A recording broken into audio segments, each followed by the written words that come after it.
मेरे पापा टिकरी बॉर्डर ते ने, मेरे ब्रदर उधर ने, मैं इधर ਸਿੰਘੂ बॉर्डर ते हाँ। गल इज्जतां दी आ गई ते इज्जतां असीं आ सब तो पहलां घर दियां ते इज्जतां ही इज्जतां दी राखी करदियां ने। सरकार दा रवैया तो ਉਹੀ है जी ਜਿਹੜਾ औरंगजेब ਦਾ ਸੀਗਾ ਜਾਂ ਇਹ ਜਿਹੜੇ ਕਿਸਾਨ ਨੇ ਇਹ ਅੱਤਵਾਦੀ ਨੇ ਹਨਾ ਇਹ ਕਹਿ ਰਹੇ ਨੇ। ਅਸੀਂ ਕਹਿੰਦੇ ਆ ਸਾਨੂੰ ਅਪਣਾਇਆ ਕਦੋਂ ਆ ਤੁਸੀਂ?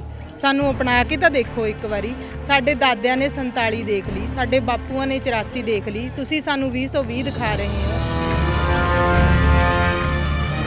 ਅਸੀਂ ਭਾਰਤ ਦਾ ਇੱਕ ਹਿੱਸਾ ਗੇ ਹਨਾ, ਪਰ ਇਹ ਨਹੀਂ ਬਣਾ ਨਹੀਂ ਰਹੇ ਸਾਨੂੰ। ਵੀ ਰਾਜੇ ਦਾ ਇੱਕ ਫਰਜ਼ ਆ ਆਪਣੀ ਆਵਾਮ ਦੇ ਜਿਹੜਾ ਲਾਈਨ 'ਚ ਲਾਸਟ ਤੇ ਵੀ ਖੜਾ ਨਾ ਇਨਸਾਨ, ਵੀ ਉਹਦਾ ਢਿੱਡ ਭਰ ਰਿਹਾ ਕਿ ਨਹੀਂ ਭਰ ਰਿਹਾ, ਸਾਡਾ ਦੇਖਣਾ ਫਰਜ਼ ਆ, ਨਾ ਕਿ ਚੌਧਰ ਕਰਨੀ। ਤੇ ਅਸੀਂ ਇਹ ਤਾਂ ਕਹਿੰਦਾ ਮੈਂ ਚੌਂਕੀਦਾਰ ਆ, ਚੌਂਕੀਦਾਰ ਹੈ, ਵਾਕਈ ਚੌਂਕੀਦਾਰ ਹੀ ਨਿਕਲਿਆ।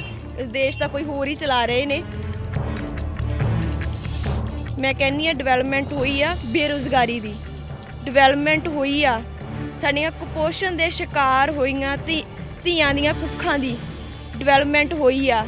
ਸਾਡੇ ਬਾਪੂ ਜਿਹੜੇ ਸੜਕਾਂ ਤੇ ਰੁਲ ਰਹੇ ਨੇ ਉਹਨਾਂ ਦੀ ਡਿਵੈਲਪਮੈਂਟ ਹੋਈ ਆ। ਸਤਿ ਸ਼੍ਰੀ ਅਕਾਲ, ਹਮਦਰਦ ਟੀਵੀ ਦੇਖ ਰਹੇ ਦਰਸ਼ਕਾਂ ਦਾ ਸਵਾਗਤ। ਮੈਂ ਹਾਂ ਸੁਖਵਿੰਦਰ ਸਿੰਘ।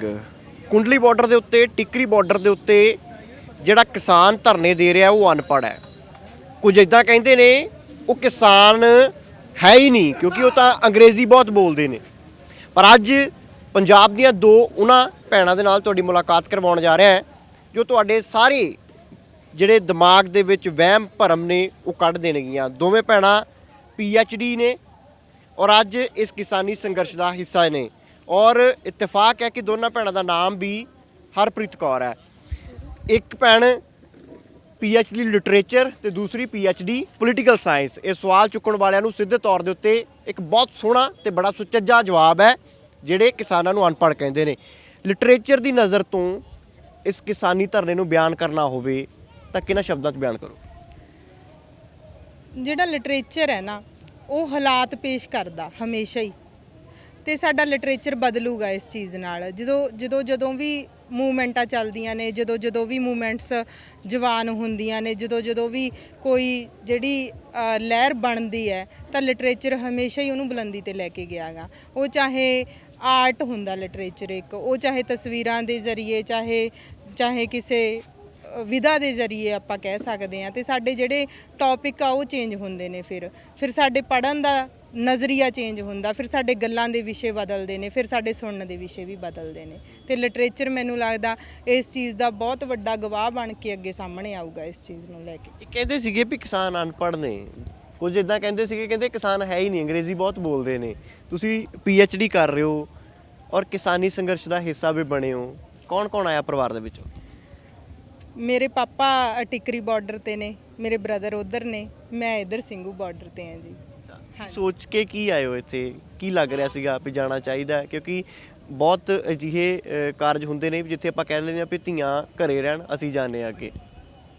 ਬਿਲਕੁਲ ਕਹਿ ਦਿੰਦੇ ਨੇ ਜੀ, ਪਰ ਹੁਣ ਜਦੋਂ ਮੈਂ ਪਹਿਲਾਂ ਵੀ ਮੈਂ ਗੱਲ ਕਰਕੇ ਹਟੀ ਹਾਂ, ਗੱਲ ਇੱਜ਼ਤਾਂ ਦੀ ਆ ਗਈ ਤੇ ਇੱਜ਼ਤਾਂ ਅਸੀਂ ਆ ਸਭ ਤੋਂ ਪਹਿਲਾਂ ਘਰ ਦੀਆਂ ਤੇ ਇੱਜ਼ਤਾਂ ਹੀ ਇੱਜ਼ਤਾਂ ਦੀ ਰਾਖੀ ਕਰਦੀਆਂ ਨੇ। ਸਾਡੇ ਬਾਪੂ ਨੇ, ਅਸੀਂ ਕੋਈ ਐਵੇਂ ਨਹੀਂ ਹੈਗੇ, ਇਹਨਾਂ ਦੀ ਛਤਰ ਛਾਇਆ ਤੋਂ ਬਿਨਾਂ ਅਸੀਂ ਵੀ ਕੱਖ ਦੇ ਨਹੀਂ ਹੈਗੇ। ਪਰ ਅਸੀਂ ਇਹ ਆ ਵੀ ਅਸੀਂ ਇਹਨਾਂ ਦਾ ਇੱਕ ਹੌਸਲਾ ਵੀ ਆ, ਤੇ ਫਿਰ ਕੁੜੀਆਂ ਦਾ ਆਉਣਾ ਲਾਜ਼ਮੀ ਆ ਮੈਨੂੰ ਲੱਗਦਾ। ਅਜੇ ਵੀ ਲੋਕ ਘਰਾਂ ਦੇ ਵਿੱਚ ਬੈਠੇ ਨੇ, ਕਹਿੰਦੇ ਵੀ ਸਰਕਾਰਾਂ ਤਰੀਕਾਂ ਤੇ ਤਰੀਕਾਂ ਪਾਈ ਜਾ ਰਹੀਆਂ। ਸਰਕਾਰ ਦੇ ਰਵੱਈਏ ਨੂੰ ਤੁਸੀਂ ਕਿਵੇਂ ਦੇਖਦੇ ਹੋ? ਸਰਕਾਰ ਦਾ ਰਵੱਈਆ ਤਾਂ ਉਹੀ ਹੈ ਜੀ ਜਿਹੜਾ ਔਰੰਗਜ਼ੇਬ ਦਾ ਸੀਗਾ ਸਾਡੇ ਗੁਰੂ ਗੋਬਿੰਦ ਸਿੰਘ ਜੀ ਟਾਈਮ, ਜਿਹੜਾ ਬਾਬਰ ਦਾ ਸੀ ਬਾਬੇ ਨਾਨਕ ਦੇ ਟਾਈਮ। ਸਰਕਾਰ ਦਾ ਉਹੀ ਰਵੱਈਆ ਹਮੇਸ਼ਾ ਹੀ ਸਾਡੇ ਨਾਲ ਪੱਖਪਾਤ ਕਰਦੇ ਰਹੇ ਨੇ ਇਹ। ਅਸੀਂ ਤਾਂ ਇਹ ਕਹਿੰਦੇ ਆ ਵੀ ਤੁਸੀਂ ਕਹਿੰਦੇ ਹੋ ਪੰਜਾਬ ਦੇ ਲੋਕ ਜਾਂ ਇਹ ਜਿਹੜੇ ਕਿਸਾਨ ਨੇ ਇਹ ਅੱਤਵਾਦੀ ਨੇ ਹਨਾ ਇਹ ਕਹਿ ਰਹੇ ਨੇ। ਅਸੀਂ ਕਹਿੰਦੇ ਆ ਸਾਨੂੰ ਅਪਣਾਇਆ ਕਦੋਂ ਆ ਤੁਸੀਂ? ਸਾਨੂੰ ਅਪਣਾ ਕੇ ਤਾਂ ਦੇਖੋ ਇੱਕ ਵਾਰੀ। ਸਾਡੇ ਦਾਦਿਆਂ ਨੇ 47 ਦੇਖ ਲਈ, ਸਾਡੇ ਬਾਪੂਆਂ ਨੇ 84 ਦੇਖ ਲਈ, ਤੁਸੀਂ ਸਾਨੂੰ 2020 ਦਿਖਾ ਰਹੇ ਹੋ। ਸਾਨੂੰ ਇੱਕ ਵਾਰੀ ਤੁਸੀਂ ਮਤਲਬ ਸਾਨੂੰ ਉਹ ਰਸਤਾ ਹੀ ਕਿਹੜਾ ਛੱਡਿਆ ਵੀ ਤੁਸੀਂ ਸਾਨੂੰ ਆਪਣਾ ਕਦੇ ਬਣਾ ਕੇ ਤਾਂ ਪੇਸ਼ ਕਰੋ। ਤੇ ਅਸੀਂ ਉਹ ਕਿਹੜੀ ਕਸਰ ਛੱਡੀ ਹੈ ਜਿੱਥੇ ਅਸੀਂ ਤੁਹਾਡੇ ਆਪਣੇ ਨਹੀਂ ਬਣੇ। ਸਾਡੇ ਵੀਰ ਨੇ ਅੱਜ ਵੀ ਜੰਗਾਂ 'ਚ ਸਭ ਤੋਂ ਵੱਧ ਜਿਹੜੀਆਂ ਕੁਰਬਾਨੀਆਂ ਨੇ ਪੰਜਾਬੀਆਂ ਦੀਆਂ ਹੁੰਦੀਆਂ ਨੇ, ਚਾਹੇ ਕਾਰਗਿਲ ਦੀ ਲੜਾਈ ਲੈ ਲਈਏ, ਚਾਹੇ ਹੁਣ ਤੁਸੀਂ ਦੇਖ ਲਓ ਬਾਰਡਰਾਂ ਤੇ ਕੀ ਹਾਲ ਹੁੰਦੇ ਨੇ। ਸਾਡੇ ਇੱਕ ਵੀਰ ਸ਼ਹੀਦ ਹੋ ਗਏ, ਉਹਨਾਂ ਦੇ ਪਾਪਾ ਇੱਥੇ ਸੀਗੇ, ਹੈ ਤੇ ਜ਼ਮੀਨ ਦੀ ਲੜਾਈ ਉੱਥੇ ਆ, ਜ਼ਮੀਨ ਦੀ ਲੜਾਈ ਇੱਥੇ ਆ। ਤੇ ਫਿਰ ਸਰਕਾਰਾਂ ਨੂੰ ਸਮਝਣਾ ਚਾਹੀਦਾ ਵੀ ਜੇ ਅਸੀਂ ਇਹਨਾਂ ਨੂੰ ਆਪਣਾ ਬਣਾਵਾਂਗੇ, ਅਸੀਂ ਤਾਂ ਇਹਨਾਂ ਦੇ ਹੈਗੇ ਆ, ਅਸੀਂ ਤਾਂ ਮੰਨਦੇ ਆ, ਅਸੀਂ ਭਾਰਤ ਦਾ ਇੱਕ ਹਿੱਸਾ ਗੇ, ਹੈ ਪਰ ਇਹ ਨਹੀਂ ਬਣਾ ਨਹੀਂ ਰਹੇ ਸਾਨੂੰ, ਉਹਦੇ ਤੱਥ ਗਵਾਹ ਨੇ। ਖੇਤੀ ਵੀ ਕਰਦੇ ਹੋ ਤੁਸੀਂ, ਖੇਤੀ ਦੀ ਜਾਣਕਾਰੀ ਰੱਖਦੇ ਹੋ? ਕਿਉਂਕਿ ਅੱਜ PhD ਕਰ ਰਹੇ ਹੋ ਤਾਂ ਬਹੁਤਾ ਸਮਾਂ ਮੈਨੂੰ ਲੱਗਦਾ ਪੜ੍ਹਾਈ ਵਾਲੇ ਪਾਸੇ ਨੂੰ ਦੇਣਾ ਪੈਂਦਾ ਹੋਊਗਾ, ਤਾਂ ਖੇਤੀਬਾੜੀ ਦੇ ਨਾਲ ਕਿੰਨਾ ਕੁ ਨਾਤਾ ਪਿੱਛੇ ਪਰਿਵਾਰਾਂ ਦਾ ਜਾਂ ਤੁਸੀਂ? ਨਾ ਤਾਂ ਇੰਨਾ ਕੁ ਜੀ ਵੀ ਸਵੇਰੇ ਜਦੋਂ ਫਾਦਰ ਸਾਹਿਬ ਜਾਂਦੇ ਆ ਖੇਤ, ਚਾਹ ਗੁੜ ਧੀਆਂ ਹੀ ਬੰਦੀਆਂ ਨੇ ਉਹਨਾਂ ਦੇ, ਟਿਫਨਾਂ 'ਚ ਰੋਟੀਆਂ ਝੋਲਿਆਂ 'ਚ ਪਾ ਪਾ ਕੇ ਕੁੜੀਆਂ ਹੀ ਤੋਰਦੀਆਂ ਨੇ, ਤੇ ਆਥਣੇ ਜਦੋਂ ਨਰਮੇ ਜੋਖਦੇ ਆ ਤਾਂ ਕੰਡੇ ਸਾਡੇ ਹੱਥਾਂ 'ਚ ਹੀ ਹੁੰਦੇ ਨੇ। ਆਹ ਨਾਤਾ ਸਾਡਾ। ਤੇ ਫਿਰ ਜਦੋਂ ਅਸੀਂ ਮੰਡੀ ਨੂੰ ਜਾਂਦੇ ਆ ਵੇਚਣ, ਉਦੋਂ ਵੀ ਫਿਰ ਪਾਪਾ ਹੁਣਾਂ ਨਾਲ ਅਸੀਂ ਕੰਮ ਕਰਾਈਦਾ ਵੀ ਹਾਂਜੀ ਅੱਜ ਜਾਣਾ ਇਹਨਾਂ ਨੇ। ਤੇ ਫਿਰ ਜਿਹੜੇ ਉੱਥੇ ਕਿਰਤ ਕਰਦੇ ਨੇ, ਉਹਨਾਂ ਦੀ ਮਾਵਾਂ ਨਾਲ ਰੋਟੀ ਧੀਆਂ ਹੀ ਪਕਾਉਂਦੀਆਂ ਨੇ। ਉਹ ਮਨਫੀ ਨਹੀਂ ਹੋ ਸਕਦੀਆਂ ਸਾਡੇ 'ਚੋਂ ਚੀਜ਼ਾਂ। ਸਾਡੇ ਫਾਦਰ ਖੜੇ ਨੇ ਇੱਥੇ, ਇਹਨਾਂ ਗਵਾਹ ਨੇ ਇਸ ਗੱਲ ਦੇ। ਜ਼ਮੀਨ ਕਹਿੰਦੇ ਕਿਸਾਨ ਮਾਂ ਵਾਂਗ ਉਸ ਨੂੰ ਪੂਜਦਾ ਹੈ, ਤੇ ਟਰੈਕਟਰ ਕਹਿੰਦੇ ਪੁੱਤਾਂ ਵਾਂਗ ਸ਼ਿੰਗਾਰ ਕੇ ਰੱਖਦਾ। ਅੱਜ ਲੱਖਾਂ ਰੁਪਏ ਦੇ ਟਰੈਕਟਰ ਵੀ ਇੱਥੇ ਰੁਲ ਰਹੇ ਨੇ ਘੱਟੇ ਦੇ ਵਿੱਚ। ਜ਼ਮੀਨਾਂ ਦੀ ਹੋਂਦ ਬਚਾਉਣ ਲਈ, ਜ਼ਮੀਨਾਂ ਬਚਾਉਣ ਦੇ ਲਈ ਕਿਸਾਨ ਖੁਦ ਸੜਕਾਂ ਦੇ ਉੱਤੇ ਸੌਂ ਰਿਹਾ। ਬਿਲਕੁਲ ਸੌਂ ਰਹੇ ਆ, ਤੇ ਕੋਈ ਗੱਲ ਨਹੀਂ, ਸੰਘਰਸ਼ ਨੇ, ਇਹ ਚੱਲਦੇ ਆਉਂਦੇ ਨੇ, ਇਹ ਚੱਲਦੇ ਰਹਿਣੇ ਨੇ। ਅਸੀਂ ਇਹਨਾਂ ਚੀਜ਼ਾਂ ਨੂੰ ਪਹਿਲਾਂ ਵੀ ਸਹਾਰਿਆ, ਅੱਜ ਵੀ ਸਹਾਰ ਰਹੇ ਆ।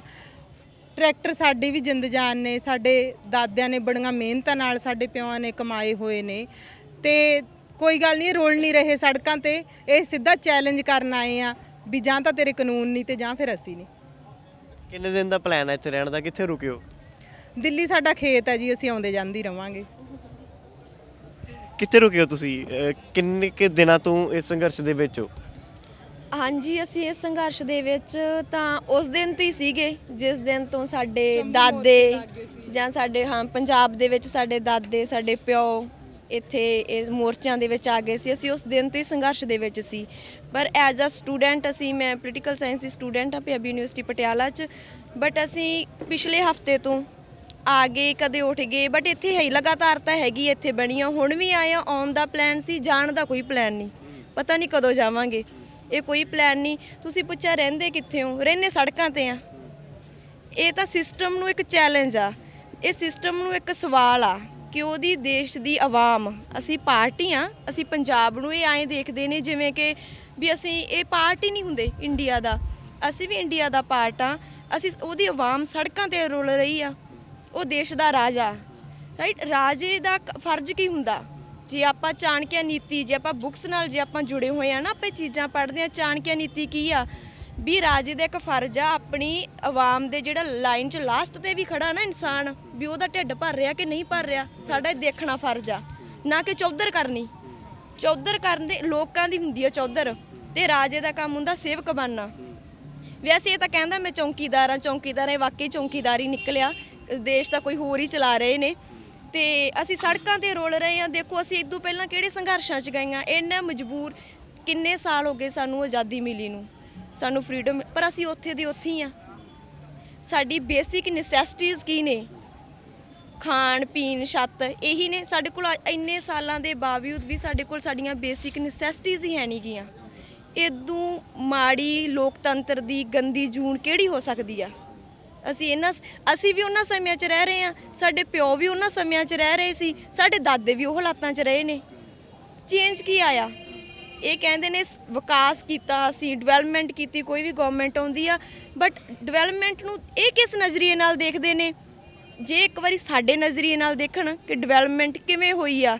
ਡਿਵੈਲਪਮੈਂਟ ਹੋਈ ਆ, ਮੈਂ ਕਹਿੰਦੀ ਆ ਡਿਵੈਲਪਮੈਂਟ ਹੋਈ ਆ ਬੇਰੁਜ਼ਗਾਰੀ ਦੀ, ਡਿਵੈਲਪਮੈਂਟ ਹੋਈ ਆ ਸਾਡੀਆਂ ਕੁਪੋਸ਼ਣ ਦੇ ਸ਼ਿਕਾਰ ਹੋਈਆਂ ਧੀਆਂ ਦੀਆਂ ਕੁੱਖਾਂ ਦੀ, ਡਿਵੈਲਪਮੈਂਟ ਹੋਈ ਆ ਸਾਡੇ ਬਾਪੂ ਜਿਹੜੇ ਸੜਕਾਂ ਤੇ ਰੁਲ ਰਹੇ ਨੇ ਉਹਨਾਂ ਦੀ ਡਿਵੈਲਪਮੈਂਟ ਹੋਈ ਆ।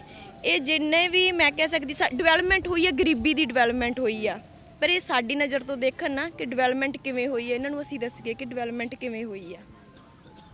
ਇਹ ਕੁੜੀਆਂ ਦਾ ਇਸ ਸੰਘਰਸ਼ ਦੇ ਨਾਲ ਜੁੜਨਾ ਮੈਨੂੰ ਲੱਗਦਾ ਆਪਣੇ ਆਪ ਦੇ ਵਿੱਚ ਹੀ ਬਹੁਤ ਵੱਡਾ ਇੱਕ ਨਵੀਂ ਤਸਵੀਰ ਆਈ ਹੈ ਸਾਹਮਣੇ, ਔਰ ਪੜ੍ਹੇ ਲਿਖਿਆ ਵਰਗ ਅੱਜ ਨੌਜਵਾਨ ਇਸ ਸੰਘਰਸ਼ ਦਾ ਹਿੱਸਾ ਬਣਿਆ ਹੈ।